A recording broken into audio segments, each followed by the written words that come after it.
بسم الله الرحمن الرحيم. نحمده ونصلي على رسوله الكريم. أما بعد، فأعوذ بالله من الشيطان الرجيم. بسم الله الرحمن الرحيم.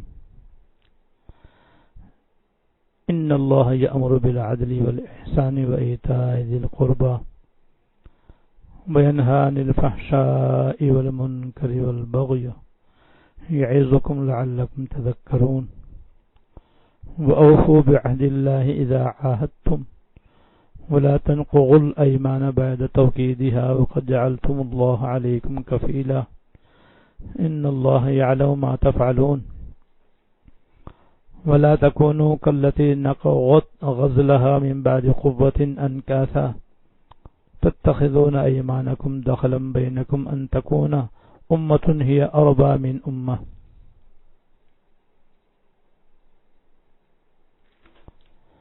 إنما يبلوكم الله به وليبينن لكم يوم القيامة ما كنتم فيه تختلفون. ولو شاء الله لجعلكم أمة واحدة ولكن يضل من يشاء ويهدي من يشاء ولا تسألن عما كنتم تعملون. ولا تتخذوا أيمانكم دخلا بينكم فتزل قدم بعد ثبوتها وتذوقوا السوء بما صددتم عن سبيل الله ولكم عذاب عظيم. ولا تشتروا بعهد الله ثمنا قليلا إنما عند الله هو خير لكم إن كنتم تعلمون. ما عندكم ينفد وما عند الله باق ولنجزين الذين صبروا أجرهم بأحسن ما كانوا يعملون. من عمل صالحا من ذكر أو أنثى وهو مؤمن فلنحيينه حياة طيبة ولنجزينهم أجرهم بأحسن ما كانوا يعملون. فإذا قرأت القرآن فاستعذ بالله من الشيطان الرجيم. إنه ليس له سلطان على الذين آمنوا وعلى ربهم يتوكلون. إنما سلطانه على الذين يتولونه والذين هم به مشركون. صدق اللہ العظیم. یہ سورہ نحل کا رکو نمبر 19 ہے اور آیت نمبر 90 سے 100 تک ہے.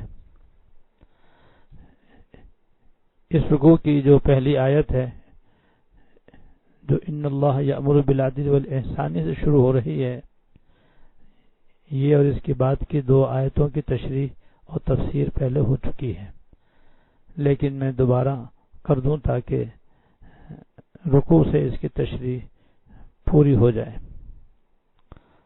آج اللہ جل شانہ کا ہم پر یہ فضل ہوا ہے کہ تقریباً 3 مہینے کے بعد آج یہ قرآن کریم کا درس آن لائن شروع ہو رہا ہے. اس دوران جو حالات پیش آئے وہ آپ سب کو معلوم ہیں، ان کے دہرانے کی ضرورت نہیں ہے. بہرحال آن لائن بھی قرآن کریم کا درس شروع ہو جانا اللہ تعالیٰ کے احسانات میں سے ہے اور اس کے انعامات میں سے ہے. ہم سب کو اس کی دل و جان سے قدر کرنی چاہیے، اور جن احباب کو انٹرنیٹ کی سہولت حاصل ہے وہ انٹرنیٹ کے ذریعے اس درس کو سننے کا اہتمام فرمائیں، اور جن کو ابھی یہ سہولت حاصل نہیں ہے تو وہ سہولت حاصل کرنے کی کوشش کریں. اللہ جل شانہ کے ہم پر بڑے احسانات ہیں، بڑے انعامات ہیں. ان میں سے یہ ایک جدید ٹیکنالوجی کے تحت انٹرنیٹ کے ذریعے گھر بیٹھے کسی کا درس سن لینا، یہ اس کا نہ صرف جائز بلکہ بہترین استعمال ہے.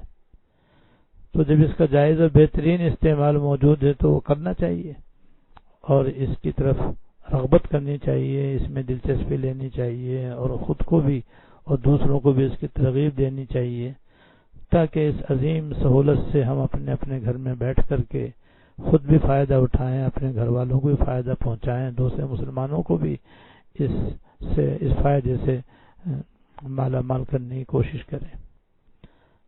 پہلے میں ان آیات کا ترجمہ کرتا ہوں، اس کے بعد پھر جہاں جہاں تشریح کی ضرورت ہوگی وہ انشاءاللہ میں کر دوں گا۔ اللہ تعالیٰ مجھے حق اور صحیح بات کہنے کی توفیق عطا فرمائے، اور سب سے پہلے مجھے پھر آپ کو تمام سامعین کو عمل کی توفیق عطا فرمائے۔ ترجمے سے پہلے عرض کر دوں کہ اس دنیا میں سب سے بڑی نعمت یہ قرآن کریم کی نعمت ہے۔ اس سے بڑی نعمت دنیا میں کوئی نہیں ہو سکتی، بلکہ آخرت میں بھی اس سے بڑی کوئی نعمت نہیں ہو سکتی۔ وجہ اس کی یہ ہے کہ یہ خود اللہ تعالیٰ کا اپنا کلام ہے، اور یہ وہ کلام ہے کہ جیسا سرکار دو عالم صلی اللہ علیہ وسلم کی ذات اقدس پر نازل ہوا تھا، من وعن آج تک یہ ویسا ہی ہے۔ ہزاروں دشمنان اسلام نے اس کو بدلنے کی کوشش کی، اس میں تحریف کرنے کی کوشش کی، اس کو مٹانے کی کوشش کی، وہ تو مٹ گئے، لیکن یہ ویسے کا ویسے ہی ہے الحمدللہ، اور قیامت تک انشاءاللہ تعالی یہ ایسا ہی رہے گا، کیونکہ اللہ تعالیٰ کلام ہونے کے ساتھ ساتھ یہ معجزہ بھی ہے، اور حضور کا یہ معجزہ ایسا ہے جو قیامت تک رہنے والا ہے، اس لیے بھی ہمیں اس کی قدر کرنی چاہیے۔ اور پھر اس کلام پاک میں اللہ پاک نے از خود جو ہدایات دی ہیں، جو احکام دیے ہیں، جن باتوں سے منع کیا ہے، وہ ساری باتیں ایسی ہیں کہ وہ سب ہمارے ایمان کا تقاضا ہے کہ کرنے کی باتوں پر ہم عمل کرنے کی کوشش کرتے رہیں، اور جو منع کی گئی ہیں ان باتوں سے خود بھی اپنے گھر والوں کو بھی بچانے کی کوشش کرتے رہیں۔ اور احادیث طیبہ میں قرآن شریف کے پڑھنے، سننے، سمجھنے، عمل کرنے کے جو بے شمار فضائل ہیں، وہ فائدہ الگ ہے، اور وہی بہت بڑا فائدہ ہے۔ ان میں سے ایک فائدہ ایسا ہے کہ اس کی وجہ سے ہمیں کلام پاک کے پڑھنے میں کوتاہی نہیں کرنی چاہیے، سننے اور سمجھنے میں غفلت نہیں کرنی چاہیے۔ وہ فائدہ یہ ہے کہ اللہ تعالیٰ قرآن شریف پڑھنے والے کی طرف جتنی توجہ فرماتے ہیں، کسی کی طرف بھی اتنی توجہ نہیں فرماتے، اور اللہ تعالیٰ کی توجہ کا تھوڑا سا حصہ ہی بندے کے لیے کافی شافی ہے، چاہے جائے کہ بھرپور توجہ اس کو حاصل ہو، تو یہ بہت اہم بات ہے، اور یہ بہت بڑی نعمت ہے۔ آپ نے قرآن شریف میں بارہا حضرت موسیٰ علیہ السلام کا واقعہ سنا ہوگا، جس کا ایک حصہ یہ ہے کہ جب اللہ تعالیٰ نے کوہ طور پر حضرت موسیٰ علیہ السلام سے گفتگو فرمائی، تو اس میں اللہ پاک نے ان سے پوچھا تھا کہ اے موسیٰ تمہارے دائیں ہاتھ میں کیا ہے؟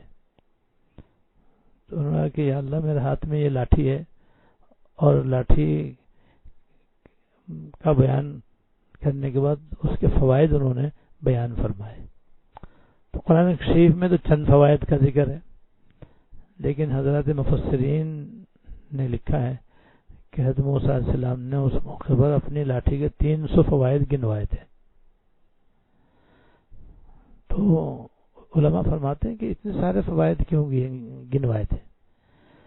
جب اللہ پاک نے پوچھا تھا کہ اے موسیٰ تمہارے دائیں ہاتھ میں کیا ہے، تو اس کا سیدھا سیدھا جواب یہ تھا کہ لاٹھی ہے، لیکن انہوں نے اس فائدے کو، لاٹھی کے اتنے سارے فوائد اس لیے بیان کیے کہ اللہ تعالیٰ میری طرف متوجہ ہے، اور اللہ تعالیٰ کی توجہ میری طرف مبذول ہے، تو یہ توجہ کا مبذول ہو جانا بہت عظیم نعمت ہے۔ تو اس نعمت کو دراز کرنے کے لیے حضرت موسیٰ علیہ السلام نے 1 2 نہیں 10 20 نہیں 300 فوائد گنواتے چلے گئے، تاکہ اللہ تعالیٰ کی توجہ میری طرف برقرار رہے۔ تو یہ اتنی بڑی نعمت ہے، تو آج یہ نعمت ہم بھی حاصل کر سکتے ہیں کہ قرآن شریف کے الفاظ پڑھیں تب بھی یہ نعمت حاصل ہے، اس کا ترجمہ پڑھیں تب بھی یہ نعمت حاصل ہے، اور جو عمل کرے گا تو اس پر تو خاص و خاص اللہ تعالیٰ کی توجہ ہوگی۔ اس لیے ہمیں اس نعمت کی قدر کرنی چاہیے۔ اب اس آیات کا ترجمہ سنیے۔ اللہ جل شانہ کا ارشاد ہے،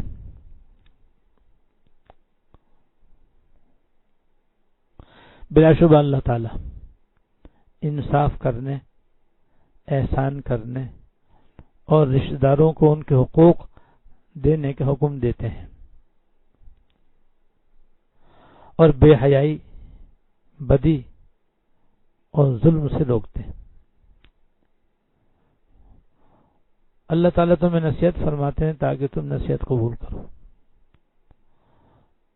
اور جب تم نے کوئی معاہدہ کیا ہو، اور جب تم نے کسی سے کوئی معاہدہ کیا ہو تو اللہ تعالیٰ سے کیے ہوئے عہد کو پورا کرو، اور قسموں کو پختہ کرنے کے بعد انہیں مت توڑو، جبکہ تم اپنے اوپر اللہ تعالیٰ کو گواہ بنا چکے ہو۔ تم جو کچھ کرتے ہو یقیناً اللہ تعالیٰ اسے جانتا ہے۔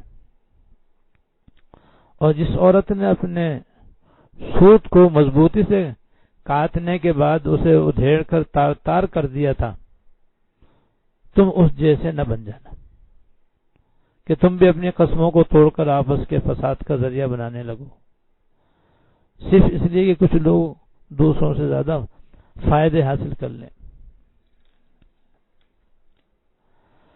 اللہ تعالیٰ اس کے ذریعے تمہاری آزمائش فرما رہے ہیں، اور قیامت کے دن وہ تمہیں وہ باتیں ضرور کھول کر بتائیں گے جن میں تم آپس میں اختلاف کیا کرتے تھے۔ اور اگر اللہ تعالیٰ چاہتے تو ان سب کو ایک ہی امت یعنی ایک ہی دین کا پیروکار بنا دیتے ہیں، لیکن وہ جس کو چاہتے ہیں اس کی ضد کی وجہ سے گمراہی میں ڈال دیتے ہیں، اور جس کو چاہتے ہیں ہدایت تک پہنچا دیتے ہیں۔ اور تم جو بھی عمل کرتے تھے اس کے بارے میں تم سے ضرور باز پرس ہوگی، اور تم جو عمل بھی کرتے تھے اس کے بارے میں تم سے ضرور باز پرس ہوگی، اور تم اپنے قسموں کو آپس میں فساد ڈالنے کا ذریعہ نہ بناؤ جس کے نتیجے میں کسی اور کے پاؤں جمنے کے بعد پھسل جائے، پھر تمہیں اس کو اللہ تعالیٰ کے راستے سے روکنے کی وجہ سے بری سزا چکھنی پڑے، اور تمہیں ایسی صورت میں بڑا عذاب ہوگا۔ اور اللہ تعالیٰ کے عہد کو تھوڑی سی قیمت میں نہ بیچ ڈالو اگر تم حقیقت کو سمجھو، تو جو اجر اللہ تعالیٰ کے پاس ہے وہ تمہارے لیے کہیں زیادہ بہتر ہے۔ جو کچھ تمہارے پاس ہے وہ سب ختم ہو جائے گا، اور جو کچھ اللہ تعالیٰ کے پاس ہے وہ باقی رہنے والا ہے۔ اور جن لوگوں نے صبر سے کام لیا ہوگا ہم انہیں ان کے بہترین کاموں کے مطابق ان کا اجر ضرور عطا کریں گے۔ جس شخص نے بھی مومن ہونے کی حالت میں نیک عمل کیا ہوگا، چاہے وہ مرد ہو یا عورت، ہم اسے پاکیزہ زندگی بسر کرائیں گے، اور ایسے لوگوں کو ان کے بہترین اعمال کے مطابق ان کا اجر ضرور عطا کریں گے۔ چنانچہ جب تم قرآن کریم پڑھنے لگو تو شیطان مردود سے اللہ تعالیٰ کی پناہ مانگ لیا کرو، اس کا بس ایسے لوگوں پر نہیں چلتا جو ایمان لائے ہیں اور اپنے پروردگار پر بھروسہ رکھتے ہیں، اس کا بس تو ان لوگوں کو چلتا ہے جو اسے دوست بناتے ہیں اور اللہ تعالیٰ کے ساتھ شرک کا ارتکاب کرتے ہیں۔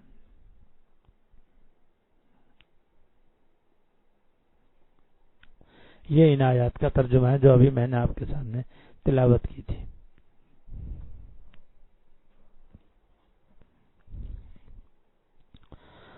اللہ جل شانہ نے سورہ نحل کی آیت نمبر 90 میں وہ عام حکم عطا فرمایا ہے جو قرآن کریم میں دوسرے مقامات پر بھی جگہ جگہ دیا گیا ہے، اور وہ یہ ہے کہ اللہ تعالی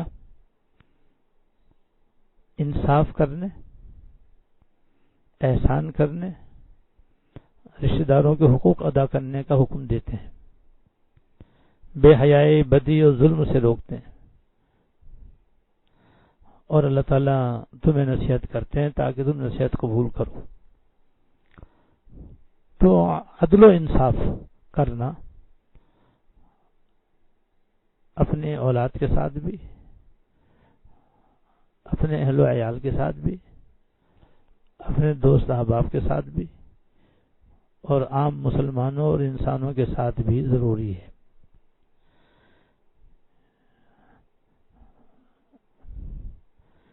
اسی طریقے سے اپنے رشتہ داروں کے ساتھ، عزیز و اقارب کے ساتھ احسان اور سلوک کا معاملہ کرنا بھی قرآن کریم کی خاص تعلیمات میں سے ہے، جس نے جگہ جگہ اس کی ہمیں تعلیم دی ہے، اس لیے ہمیں اس پر بھی عمل کرنا چاہیے۔ احسان کہتے ہیں اچھا سلوک کرنے کو، اچھا برتاؤ کرنے کو۔ تو ایک تو عدل و انصاف سے کام لیں، یہ ہماری عادت ہونی چاہیے، ہمارا معمول ہونا چاہیے۔ اللہ تعالی ہمیں عمل کی توفیق عطا فرمائے۔ دوسرے، جہاں تک ہو سکے ہر ایک کے ساتھ اچھا سلوک کرنے کا اہتمام کرنا چاہیے، جہاں تک ہو سکے بدسلوکی سے، ظلم و زیادتی سے، حق تلفی سے اجتناب کرنا چاہیے۔ اور ان دونوں چیزوں کا میدان خاص طور سے رشتہ دار ہے، عزیز و اقارب ہے، دوست احباب ہے، کیونکہ زیادہ تر معاملہ انہی سے پیش آتا ہے۔ اس لیے ان کے حقوق ادا کرنے کا بھی خاص طور سے حکم دیا ہے، اور ان کا حقوق ادا کرنے کے لیے ان کا جاننا ضروری ہے۔ جب تک ہم رشتہ داروں کے حقوق نہیں جانیں گے اس وقت تک ادا کیسے کریں گے؟ حقوق ادا کرنے کے لیے جاننے کی ضرورت ہے۔ اور آج کل ہمارے لیے رشتہ داروں کا، جس کے اندر سب سے پہلے ہمارے گھر والے آ جاتے ہیں، پھر ہمارے بہن بھائی آ جاتے ہیں، ہمارے والدین آتے ہیں، پھر ہمارے قریب دور کے رشتہ دار آتے ہیں، ہمارے متعلقین آ جاتے ہیں۔ تو یہ سب حقوق العباد میں داخل ہیں۔ ان سب کے حقوق عام طور پر حقوق العباد میں داخل ہیں، اور حقوق العباد کے موضوع پر اردو میں بہت ساری کتابیں لکھی ہوئی ہیں، اور حضرت تھانوی رحمۃ اللہ علیہ نے ان حقوق کی ادائیگی پر خاص طور سے زور دیا ہے۔ تو گویا قرآن شریف کی حکم کی ادائیگی پر حضرت نے خاص توجہ دی ہے، اور خاص اس کے اوپر حضرت نے کام کیا ہے۔ اس لیے حضرت کی کتابوں کے مطالعے سے بندوں کے حقوق بآسانی معلوم ہو جاتے ہیں۔ چنانچہ حضرت کی اپنی لکھی ہوئی کتابوں میں ایک بیشتی زیور ہے، اس کے اندر رشتہ داروں کے، والدین کے، اہل و عیال کے، میاں بیوی کے اور دوسرے رشتہ داروں کے حقوق لکھے ہوئے۔ بیشتی زیور کا اگر ہم مطالعہ کرنا چاہیں تو بآسانی کر سکتے ہیں۔ یہ کتاب ہر جگہ دستیاب ہے، مشہور و معروف ہے، اور بڑی مقبول و مستند کتاب ہے الحمدللہ۔ اس کے ذریعے بھی ہم اس کا علم حاصل کر سکتے ہیں۔ اور خود حضرت نے چند رسالے حقوق العباد کے اوپر لکھے ہیں، ان سب کا ایک نام ہے آداب زندگی۔ اس میں حضرت نے 5 رسالے بیان فرمائے ہیں، جمع کیے ہیں، جس کے اندر میاں بیوی کے حقوق الگ بیان کیے ہیں، والدین کے حقوق الگ بیان کیے ہیں، اور دوسروں کے حقوق الگ بیان کیے ہیں، یہاں تک کہ جانوروں کے حقوق بھی حضرت نے بیان فرمائے۔ اور حضرت کی چونکہ بے شمار کتابیں ہیں، اور جگہ جگہ حضرت نے حقوق العباد ادا کرنے کی تاکید فرمائی ہے، تو اس لیے آپ کے متعلقین نے ان تمام باتوں کو ایک جگہ بھی جمع کیا ہے، جن میں خاص طور سے حضرت صوفی محمد اقبال صاحب ہارون آباد والے رحمت اللہ علیہ، انہوں نے ایک کتاب لکھی ہے جس کا نام ہے حقوق العباد۔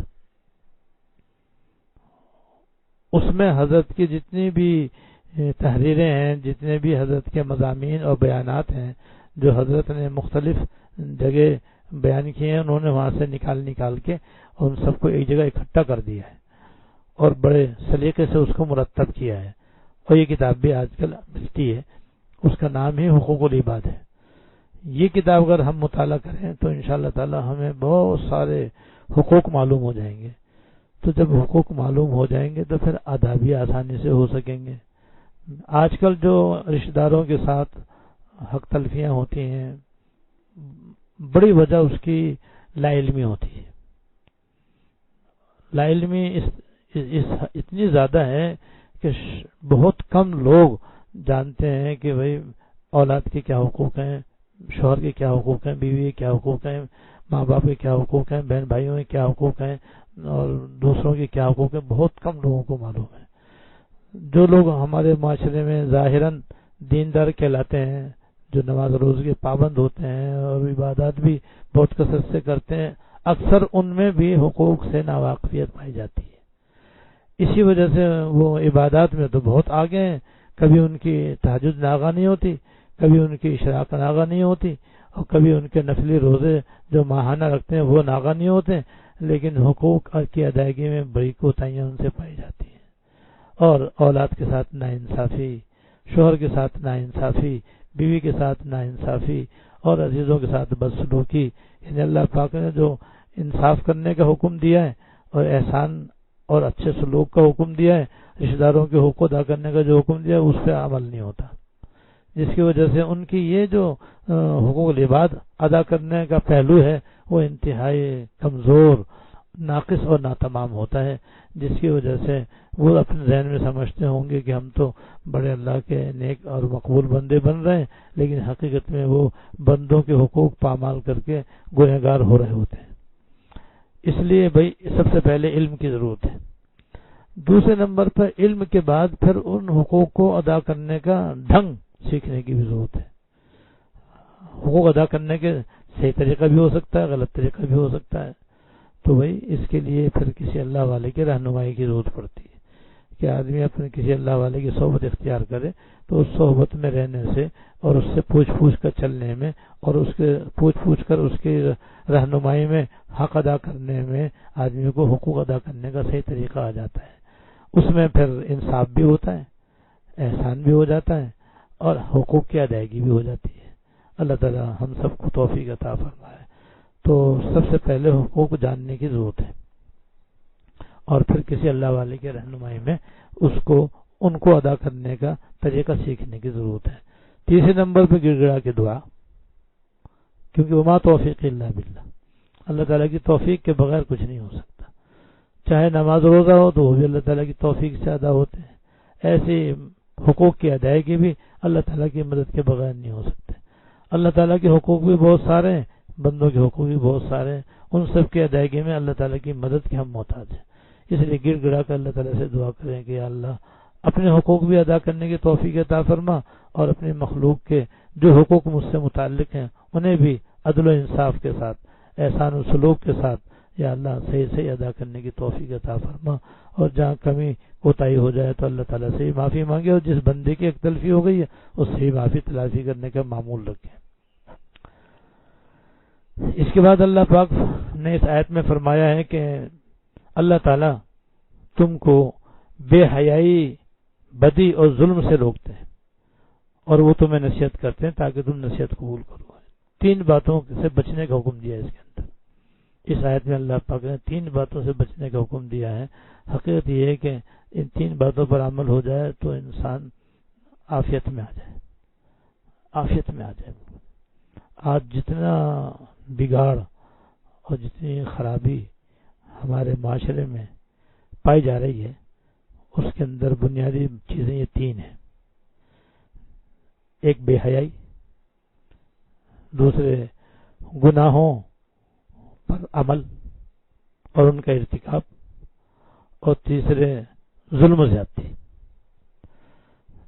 اس لیے یہ باتیں چونکہ بہت زیادہ پائی جاتی ہیں، تو اس لیے میں ان کی تھوڑی سی وضاحت کر دوں تاکہ یہ باتیں اچھی طرح سمجھ میں آ جائیں۔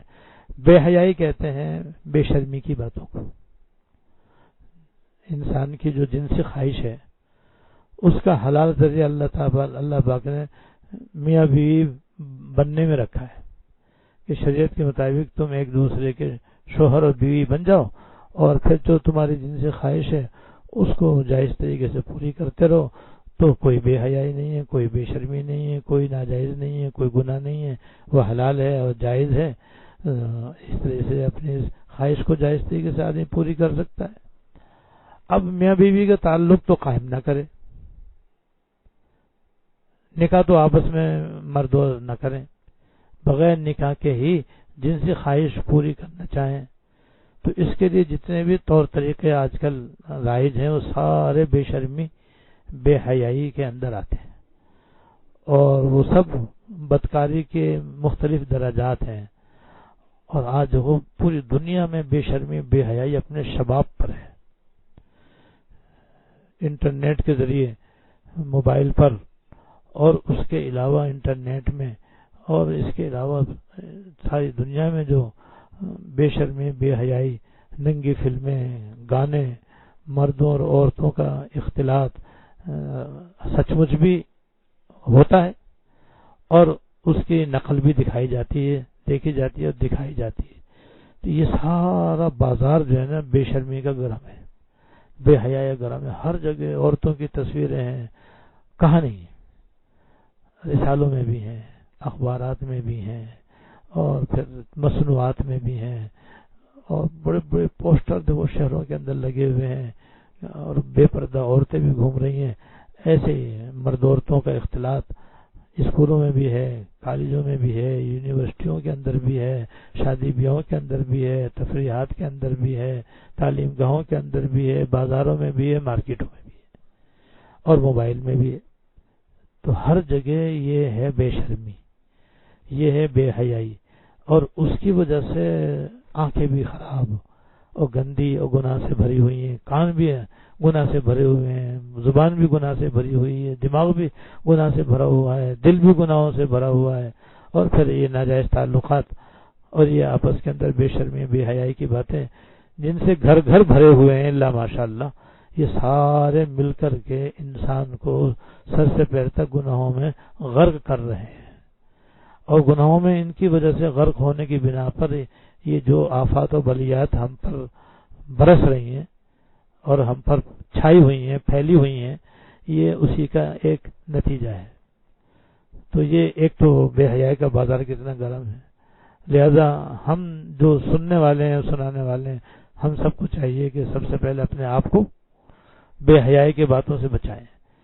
اپنے گھر میں سب سے پہلے جائزہ لیں، سب سے پہلے اپنی ذات کا جائزہ لیں کہ ہماری آنکھیں غلط جگہ تو نہیں پڑتی ہیں، ہماری کان غلط جگہ تو نہیں لگتے ہیں، ہمارے ہاتھ پیر کسی غلط جگہ تو استعمال نہیں ہوتے ہیں، ہمارا دل دماغ تو کہیں غلط جگہ استعمال نہیں ہوتا ہے.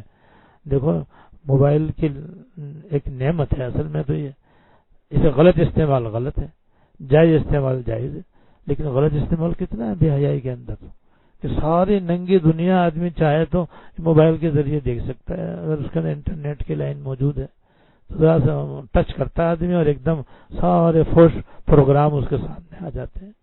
اب اس سے آدمی کی آنکھیں بھی گنہگار ہوتی ہیں، دماغ بھی گنہگار ہوتا ہے، کان بھی گنہگار ہوتا ہے، اور دل بھی گنہگار ہوتا ہے. پھر اسی سے آگے تعلقات بڑھ کر کے اصل گناہ بھی سرزد ہونے لگتا ہے. تو یہ صورتحال ہے. تو یہ سب بے شرمی، بے حیائی، جس سے اللہ پاک نے جگہ جگہ قرآن شریف میں منع کیا ہے اور یہاں بھی منع کیا ہے، اس سے بچنے کی ضرورت ہے. اگر اس سے بچ جائیں تو کتنا بڑا طوفان کا دروازہ بند ہو جائے، اور طوفان بدتمیزی کے نتیجے میں جو طرح طرح کی وبائیں اور طرح طرح کی مصیبتیں اور طرح طرح کی پریشانیاں گھر گھر پیش آ رہی ہیں وہ سب ختم ہو جائیں، اور ایک بہت بڑا آفات و بلیات کا دروازہ بند ہو سکتا ہے. دوسرا ہے بدی. بدی کہتے ہیں گناہ کو. تو بے حیائی تو خاص گناہوں کہتے ہیں اور بدی عام گناہوں کہتے ہیں. اس میں ہر قسم کے گناہ آ گئے. تو اللہ تعالیٰ ہر قسم کے گناہوں سے بھی بچنے کی تاکید فرماتے ہیں اور نصیحت فرماتے ہیں.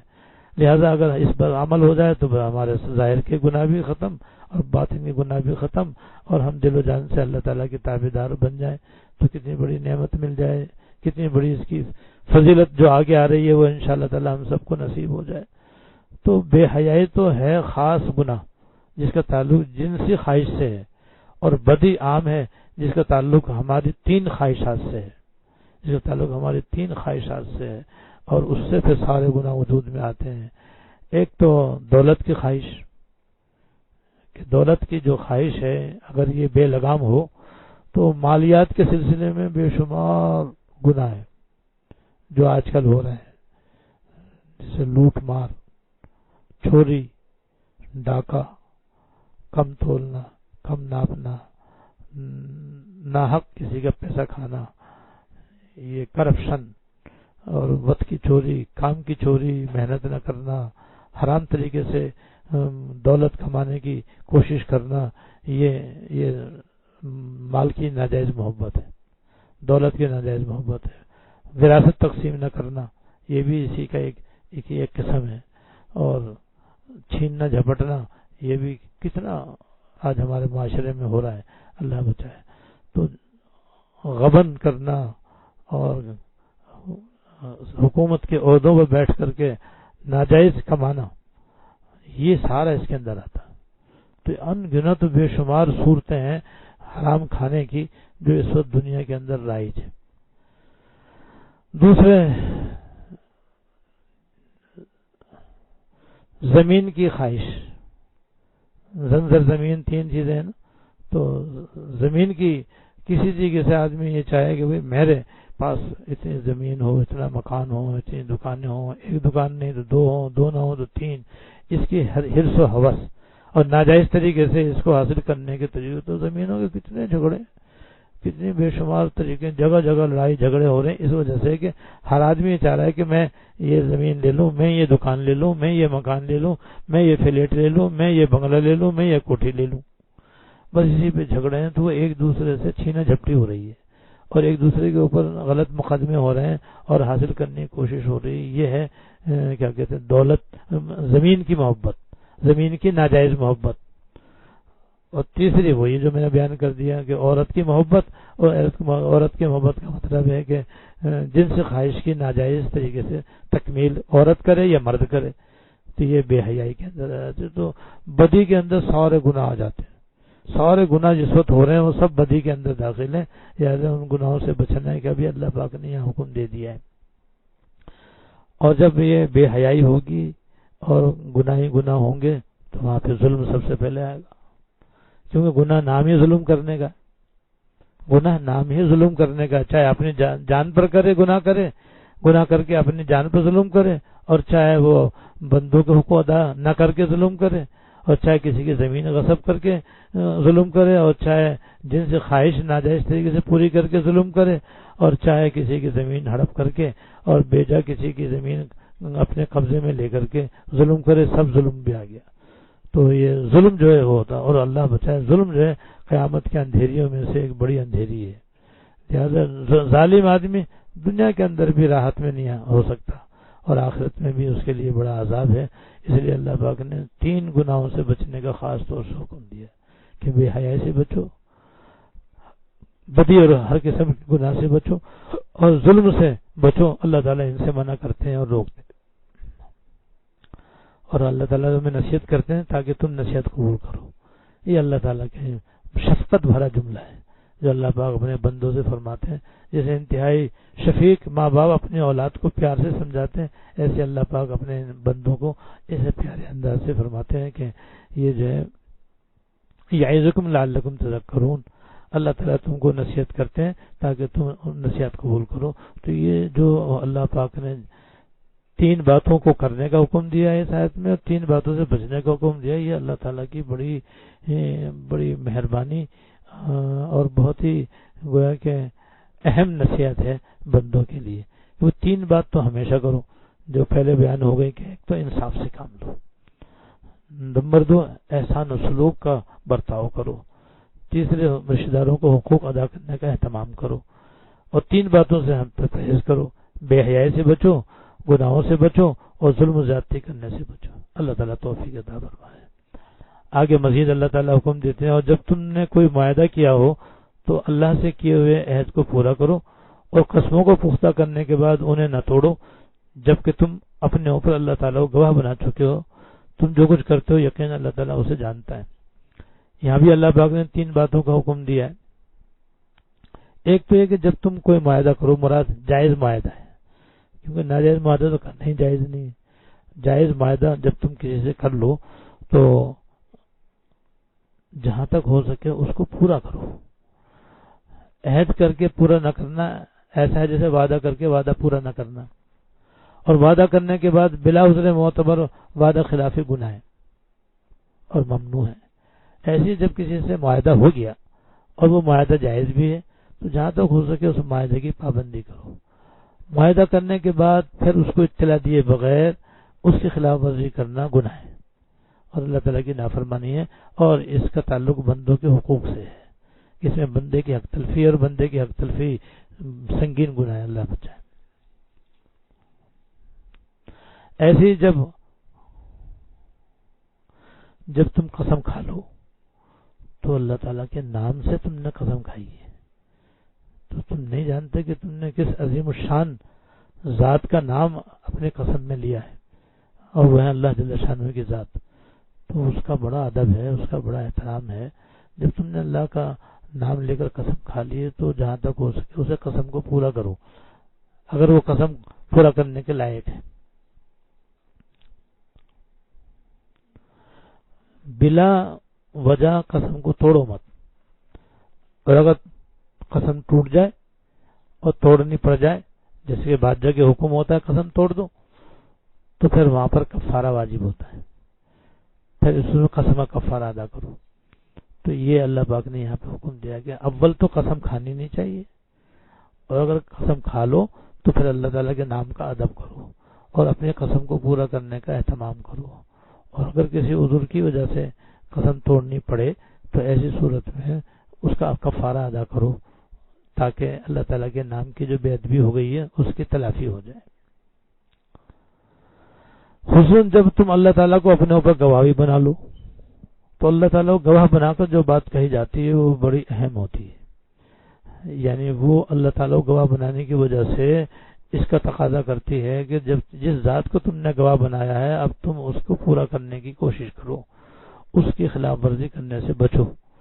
اس لیے ایسی صورت میں اس کی خلاف ورزی کرنا یہ اللہ تعالیٰ کی بڑی بے ادبی کی بات ہے، اور اللہ تعالیٰ کی شان میں بڑی بے ادبی کی بات ہے. اللہ تعالیٰ اس سے بچنے کی توفیق دے. اور آخر میں فرماتے ہیں اس آیت کے کہ ان اللہ یعلم ما تفعلون، یقیناً تم جو کچھ کرتے ہو اللہ تعالیٰ اسے جانتے ہیں.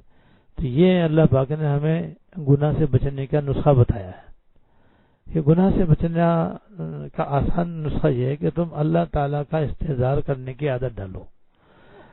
یعنی تم روزانہ مراقبہ کرو چند منٹ کا، جس میں یہ ذہن میں بٹھاؤ کہ اللہ تعالیٰ مجھے دیکھ رہے ہیں، بس اور کچھ نہیں، بس یہ ذہن میں بٹھاؤ.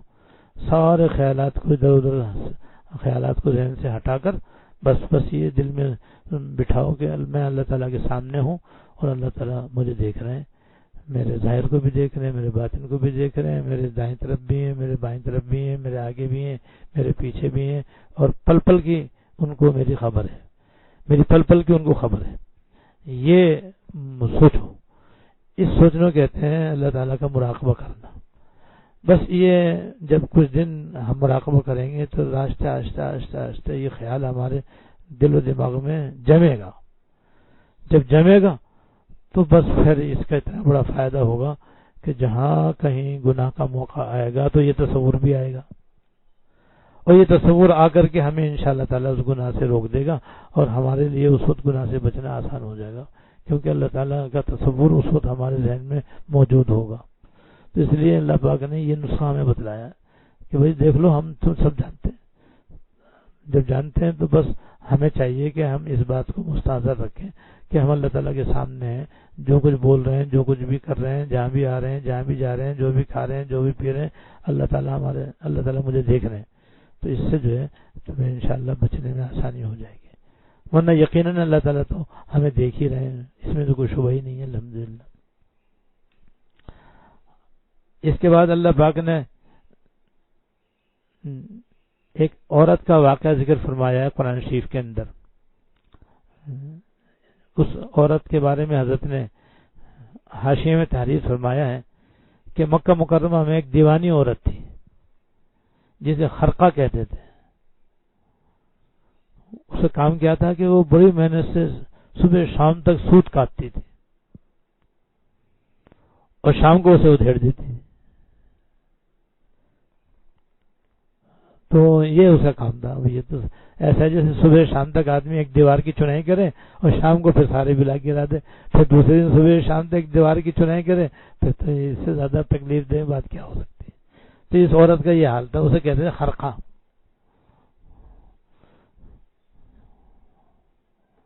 اس کے بعد پھر جو کوئی کام کر کے بگاڑتا اس کو اس عورت کی مثال دے کر بتایا تو یہ آدمی تو اس عورت کے مشابہ ہے. یعنی جو کوئی اچھا کام کر کے بگاڑ دیتا، اچھا کام کر کے پھر بگاڑ دیتا، تو کہتے ہیں بھئی یہ تو خرقہ کی طرح ہے. جیسے خرقہ صبح شام تک آٹا وہ دھاگا جو ہے سوت کاٹتی اور شام کو ادھیڑتی، تو یہ بھی ایسے اچھا کام کر کے پھر اسے بگاڑ دیتا ہے۔ مقصد اس مثال دینے کا یہ ہے کہ جو بڑے زور شور سے قسمیں کھاتے ہیں اور ایسے الفاظ سے قسم کھاتے ہیں کہ بھئی اب یہ تو کبھی توڑیں گے نہیں، اب یہ توڑ ڈالتے ہیں، تو یہ بہت ہوتا ہے ہمارے معاشرے کے اندر بھی، معاملات کے اندر، چاہے وہ خرید و فروخت کا معاملہ چھوٹی سے چھوٹی چیز کے بارے میں ہو یا درمیانی یا بہت ہی بڑی چیز کے بارے میں ہو، بعض لوگ جو ہے نا وہ بڑی قسمیں کھا جاتے ہیں کہ نہیں میں قسم کھا کر کہتا ہوں کہ یہ چیز بالکل اتنے میں نے خریدی ہے، یہ اتنے مجھ کو پڑی ہے، اور میں کیا کہتے ہیں میں تم سے کوئی نفع نہیں لے رہا، اور میں تو بس جتنے میں پڑی ہے اتنے میں دے رہا، حالانکہ پھر بھی لاکھوں روپے نفع کما رہا ہوتا ہے اس کے اندر۔ تو یہ ایسے خرقہ عورت کی طرح سے ہیں ایسے لوگ۔ تو ہمارے معاشرے میں یہ بہت ہوتا ہے، رشتہ داریوں کے اندر بھی ہوتا ہے، قسمیں کھا کر کے لوگ جھوٹی قسمیں کھا لیتے ہیں، اللہ بچائے۔ اور جھوٹی قسم کھانا تو ویسے ہی گناہ کبیرہ ہے اور ناجائز ہے، لیکن یہ ہے کہ سچی قسم میں بھی ایسا نہیں کرنا چاہیے۔ وجہ اس کی ہے کہ جھوٹی قسم جب آدمی کھاتا ہے معاذ اللہ تو اس کے پیچھے کوئی نہ کوئی دنیا کا فائدہ ہوتا ہے۔ بس دنیا کے فائدہ حاصل کرنے کے لیے آدمی جھوٹی قسم کے سنگین گناہ کا ارتکاب کرتا ہے، تو اس کا یہ عمل خرقہ عورت کے مشابہ ہو جاتا ہے۔ اللہ تعالیٰ بچنے کی توفیق دے۔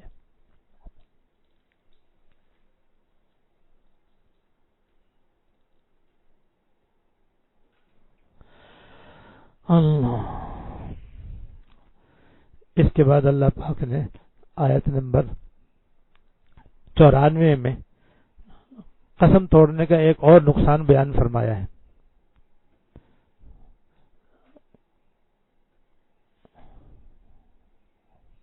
تو بھئی جب تم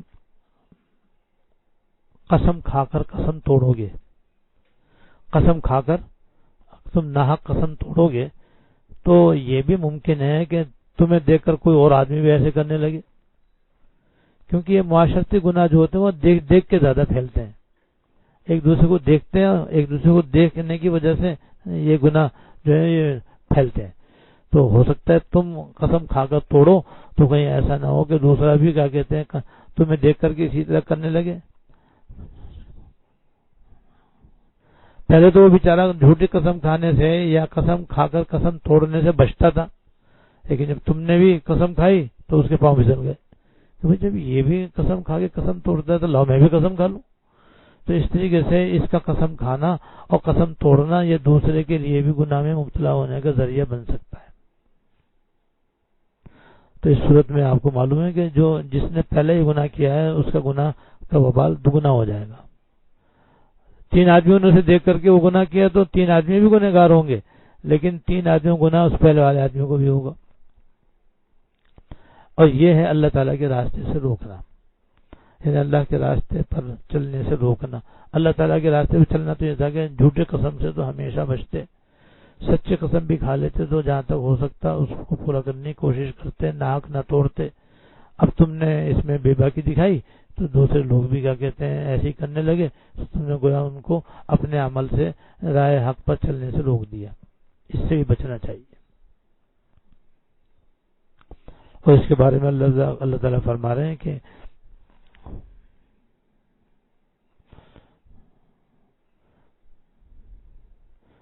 پھر تمہیں اس کو اللہ تعالیٰ کے راستے سے روکنے کی وجہ سے بری سزا چکھنی پڑے گی اور تمہیں ایسی صورت میں بڑا عذاب ہوگا، اللہ بچائے۔ اس کے بعد فرمایا اور تم اللہ تعالیٰ کے عہد کو تھوڑی سی قیمت لے کر نہ بیچ ڈالو، اگر تم حقیقت سمجھو تو اجر اللہ تعالیٰ کے پاس ہے، وہ تمہارے لیے اس سے کہیں زیادہ بہتر ہے۔ یعنی عہد توڑ کر تھوڑا سا دنیاوی فائدہ حاصل کرنا، یہ تو ہوتا ہے اس کے اندر کہ عہد کو توڑنے کے بعد اس کے نتیجے میں آدمی کو کوئی نہ کوئی دنیاوی فائدہ بعض دفعہ حاصل ہوتا ہے۔ اللہ پاک فرما رہے ہیں بھئی یہ تھوڑا سا نفع تمہارا حاصل کرنے کی کوئی حیثیت نہیں ہے، اس کی کوئی حقیقت نہیں ہے، اور عہد کو پورا کرنے کا جو اجر اللہ تعالیٰ کیا ہے وہ اس سے کہیں زیادہ بہتر ہے۔ جب کہیں زیادہ بہتر ہے تو ایک مومن کو جو اللہ تعالیٰ پر ایمان لایا ہے، اللہ تعالیٰ کلام پر ایمان لایا ہے، اس کو چاہیے کہ دنیا کے معمولی نفع کو پیش نظر نہ رکھے اور اس کے خاطر عہد کر کے عہد کو نہ توڑے، قسم کھا کر قسم کو نہ توڑے، بلکہ اللہ تعالیٰ کے یہاں جو اس کا اجر و ثواب ہے عہد کو پورا کرنے پر اور قسم کو پورا کرنے پر، اس کو حاصل کرنے کی کوشش کرے۔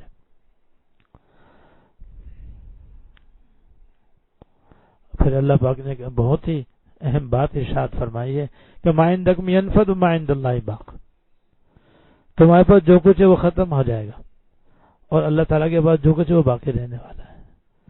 تو ہمارے حضرت رحمۃ اللہ علیہ نے ایک دفعہ اس آیت پر بیان فرمایا تھا، اور دو چیزیں بیان فرماتے ہیں، ایک فانی ایک باقی۔ کیسے دنیا میں دو چیزیں ہیں بس، ایک فانی ہے ایک باقی ہے۔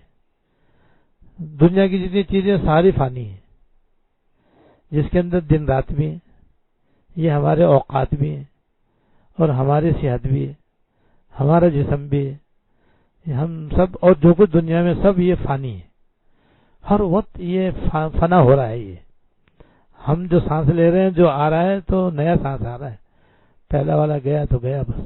اب اس فانی کے اندر اللہ پاک نے باقی کو چھپایا ہوا ہے۔ وہ باقی کیا ہے؟ وہ قرآن و حدیث اور اس کے اوپر عمل، اللہ تعالیٰ کی یاد اور اس کی اطاعت، یہ باقی رہنے والی ہے۔ لہذا دنیا میں رہتے ہوئے ہمارے حضرت فرماتے ہیں کہ قرآن شریف کی آیت کی روح سے ہمیں چاہیے کہ اس فانی میں سے باقی لیتے رہیں۔ اب مثال دیتا ہوں، مثال کے طور پر ہم بیٹھے ہوئے ہیں، اب ہماری توانائیاں بھی ختم ہو رہی ہیں اور ہماری عمر بھی ختم ہو رہی ہے، ہمارے سانس بھی ختم ہو رہے ہیں، یہ تو سب ختم ہو رہی ہے، سب فانی ہے۔ اگر اسی وقت ہم بیٹھ کر کے سبحان اللہ کی ایک تسبیح پڑھ لیں، یا الحمدللہ کی ایک تسبیح پڑھ لیں، یا اللہ اکبر کی ایک تسبیح پڑھ لیں، یا 2 رکعت نفل پڑھ لیں، یا تلاوت کلام پاک کر لیں، یا صدقہ خیرات کر لیں، یا واعظ و نصیحت کر دیں، یا کوئی انکار خیر کر لیں، تو یہ باقی ہے۔ اگر یہ ہم نے کر لیے تو یہ ہمیشہ رہنے والی چیز ہمیں حاصل ہو گئی، اور جو وقت تھا، جو سانس تھے، جو توانائیاں تھیں، وہ ختم ہو گئی۔ تو عقل مند وہ آدمی ہے جو فانی سے باقی کو لے لے، اور بیوقوف وہ ہے جو کہ باقی کو چھوڑ دے اور فانی پر تکیہ لگا کے بیٹھ جائے بس۔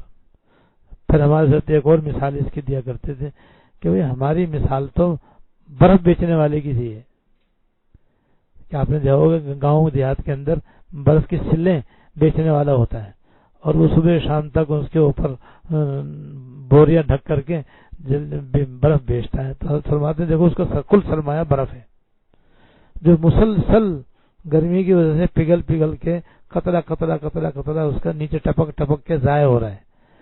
یہ تو فنا ہو رہا ہے نا، ختم ہو رہا ہے۔ جتنی جلدی برف بیچ رہے اتنی جلدی اس کے پیسے کھڑے ہو جائیں، اور نہیں تو وہ تو برف پانی بن کے ضائع ہو رہی ہے۔ ایسی جو ہماری زندگی ہے یہ فنا ہو رہی ہے برف کی طرح، 24 گھنٹے ختم ہو رہی ہے، اور ہم موت کی طرف بڑھتے چلے جا رہے ہیں۔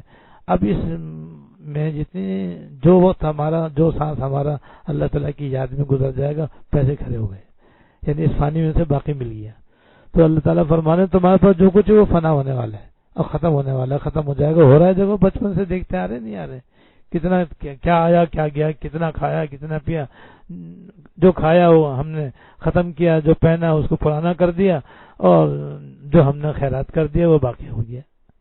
تو ایسے ہی اپنے جسم سے، اپنے کپڑوں سے جو اللہ تعالیٰ کی عبادت کر لی وہ رہنے والی ہے، وہ ہمیشہ رہنے والی ہے، اور جو ہم نے کپڑے پہنے تھے وہ بھی ختم، جو کم چیزیں تھیں وہ بھی ختم ہو گئی۔ آگے پھر اللہ پاک فرماتے ہیں کہ جو لوگ اچھے اچھے کام کریں گے ہم ان کو بہترین بدلہ دیں گے، ان کو بہترین بدلہ دیں گے۔ اس میں اللہ پاک نے فرمایا اور ہم جن لوگوں نے صبر سے کام لیا ہوگا، جن لوگوں نے صبر سے کام لیا ہوگا، ہم انہیں ان کے بہترین کاموں کے مطابق ان کا اجر ضرور دیں گے۔ تو ایک تو صبر کرے، دوسرے کام اچھے طریقے سے کرے، یہ 2 باتیں فرمائی اللہ پاک نے اس آیت کے اندر۔ تو صبر کا مطلب یہ ہے کہ اپنی خواہشات کو دبا کر اللہ تعالیٰ کا حکم بجا لائے. اب صبر جو ہے وہ نیک کاموں کے انجام دینے میں بھی ہے، صبر گناہوں سے بچنے میں بھی ہے، صبر آفات و بلیات کے اندر اللہ تعالیٰ سے گلہ شکوہ نہ کرنے میں بھی ہے، سب جگہ ہے. تو صبح شام تک 20 موقع صبر کے آتے ہیں آدمی کے، تو وہاں پر اللہ تعالیٰ کی رضا میں راضی رہے اور اپنی طبیعت کو دبا کر کے اللہ تعالیٰ کا حکم بجا لائے، یہ صبر ہے.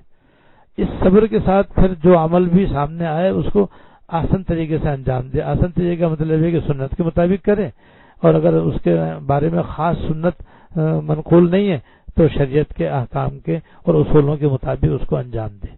تو پھر اللہ تعالیٰ فرماتے ہیں، وعدہ کر رہے ہیں کہ ہم ضرور ان کو اس کا بدلہ دیں گے.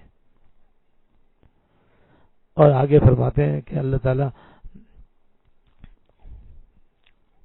جو شخص بھی مومن ہونے کی حالت میں نیک عمل، جس شخص نے بھی مومن ہونے کی حالت میں نیک عمل کیا ہوگا، چاہے وہ مرد ہو یا عورت، ہم اسے پاکیزہ زندگی بسر کرائیں گے، اور ایسے لوگوں کو ان کے بہترین اعمال کے مطابق ان کا اجر ضرور عطا کریں گے. یہ بھی اللہ تعالیٰ کا بہت بڑا انعام ہے. اس میں بہت بڑی بشارت ہے کہ جو شخص بھی ایمان کے بعد نیک عمل کا اہتمام کرے گا تو پھر اللہ تعالیٰ اس کو دنیا میں بھی پاکیزہ زندگی عطا فرمائیں گے. پاکیزہ زندگی کے معنی عافیت والی زندگی، راحت والی زندگی، سکون والی زندگی، عزت والی زندگی اللہ تعالیٰ عطا فرمائیں گے. اور جو اس حالت میں اس نے نیک اعمال بہتر سے بہتر کیے ہوں گے ان کا بہترین بدلہ ضرور عطا فرمائیں گے. یہ اللہ تعالیٰ کا بہت بڑا انعام ہے. اس کے بعد اللہ پاک نے ایک عام ادب بیان فرمایا کہ جب قرآن شریف پڑھنے لگو تو شیطان مردود سے اللہ تعالیٰ کی پناہ مانگ دیا کرو، اس لیے کہ یہ شیطان جو ہے نا یہ ہمارا دشمن ہے. یہ کسی بھی نیک کام کو ہمیں پوری طرح صحیح طریقے سے ادا کرنے میں رکاوٹ ڈالے گا. دشمن تو یہ کرے گا، لہذا وہ 24 گھنٹے ہمارے ساتھ ہے، اور جہاں بھی ہم دل میں کسی نیک کام کا ارادہ کریں گے تو اس میں کہیں نہ کہیں سے رکاوٹ ڈالے گا، اور عملاً اس کو انجام دینا چاہیں تو اس کے اندر بھی کوئی نہ کوئی رکاوٹ ڈالنے کی کوشش کرے گا. تو یہ دشمن چونکہ ہر جگہ موجود ہے، لہذا اللہ پاک نے اس کا ادب بتلا دیا کہ بھئی ہم سے پناہ مانگ لو. دیکھیے شیطان کو تمہارے قابو میں تو نہیں ہے، ہمارے قابو میں تو ہے، لہذا ہم سے کہو، ہم تم کو اس کے شر سے بچائیں گے. اس لیے ادب یہ ہے کہ جب بھی قرآن شریف کی آدمی تلاوت کرے تو پہلے اعوذ باللہ من الشیطان الرجیم پڑھے، تاکہ شیطان مردود کے شر سے اللہ تعالیٰ کی پناہ حاصل ہو جائے.